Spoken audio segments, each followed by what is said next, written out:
G'day and welcome to AFQI Homebase again. This is the second video, and if you don't know me, my name is Ryan Ashton, the founder of A Few Quiet Yarns, and today I mentioned in the first video that we opened, and the first session was with Brent Colbert, who snuck in for an early 8 AM, but the first person to like the announcement is now sitting on my left, which is Charlie Boyd from Rainrakers. So let me introduce you to Charlie. Hey, how are you going? Good. Yep.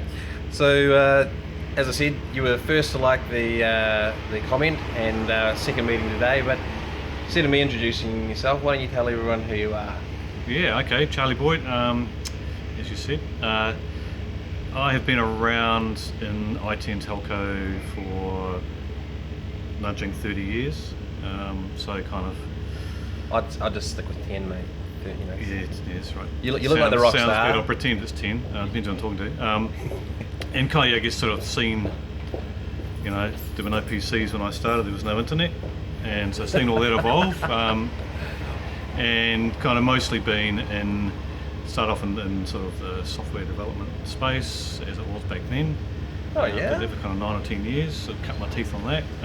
And so you've coded on the Commodore 64 then? Oh yeah, done everything. I can machine code, you name it. Sorry, but what's that? Still do it. Okay. And then kind of pushed on into the dirty world of sales and marketing. So I've sort of been doing that for kind of upwards of 20 years now.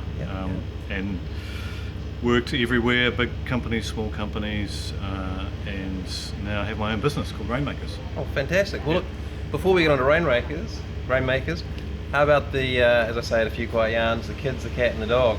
Yep, so married, 3 children, 2 cats, 2 turtles. So Two got a full set. Is that anything to do with the turtle from Nemo? No. They've been around longer than the kids are turtles. Oh, okay. They're probably around longer than us. Yeah. Kids are twin girls are going on 15 in a couple of weeks, so that's a handful. And my son's 11. Oh, that sounds awesome, mate. So, your company, Yes. Rainmakers, tell us about that. What do you do? What do we do? So the short pitch. So we call ourselves digital brokers. So we essentially consult with business enterprise customers about their digital requirements, their digital journey, and then we hook them up with providers that can help them with that. Yeah, fantastic. And we do that by having effectively outsourced sales relationships with providers in various different ways. Yeah. Oh well. In a nutshell. So, with 30 years in the game and machine code or whatever it was you used to see, is that like binary? I don't know. I'm too young. I'm too young to know what that is. But what's the most amazing tech you've seen the last week or month? Yeah, it's a hard one. Too many choices? Too many things to choose from? Yeah. Well, I would say, I was thinking about that because you primed me on that one, which is good. I saw a company called Expert 360. Oh yeah. Who I guess aren't, I guess it's not so much tech, but they're a as a service online business. Yeah. Startup, and they are a virtual consulting community that connect experts with the business. Oh wow. And they do that online. It's an Australian business, so. I think I might have seen them on LinkedIn. I was having a wee look at something like that because it's sort of similar to what you do, sort of similar to what I do. I think, well, I could be wrong, but anyway. Yeah, so there's kind of, just they popped up, I think, on some news feed somewhere. I read about them, so that's quite fascinating, and it's a good example of, it's not high tech, but it's an example of the kind of digital world transforming that industry, right? The I guess the pure consulting, Big Five type industry. Oh, fantastic. Hey, well look, that's fantastic. So the next question is one that we were discussing earlier, which is the sales discussion, how that's changed. And there's quite a few different facets to it, but probably the first one to raise and get the discussion flowing on is how every salesperson needs to be a product champion and be able to have that first level of what I call a sales discussion, so that they're not wasting the time of the potential client. What are your thoughts there?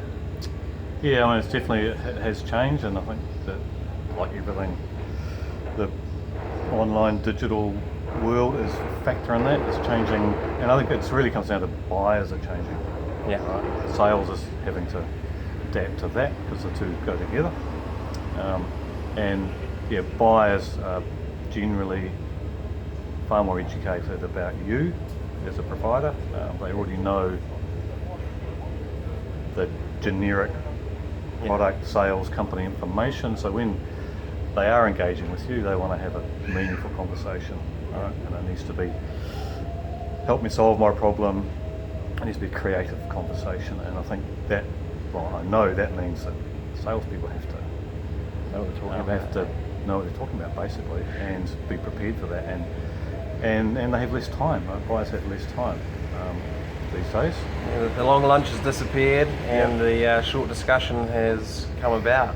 I guess if you can't provide value in that first discussion, and like I've had this debate with many of my sales managers in the past, and that is that I wanted to learn around the technology that I was selling, so that I didn't have to respond to every question the buyer had with, I'll come back to you with an answer, because I don't have the answer.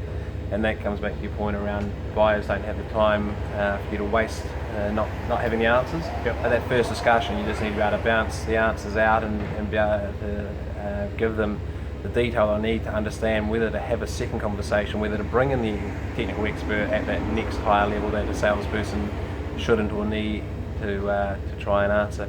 But you made a really important point, which is the buyers are educated. And I've written a article, and I'll do a wee plug for myself here, sorry, but I'm speaking at the social media conference that Juanita organises, and what I'm talking about is what I talk about regularly, social selling, but my whole point is that it's about social buying.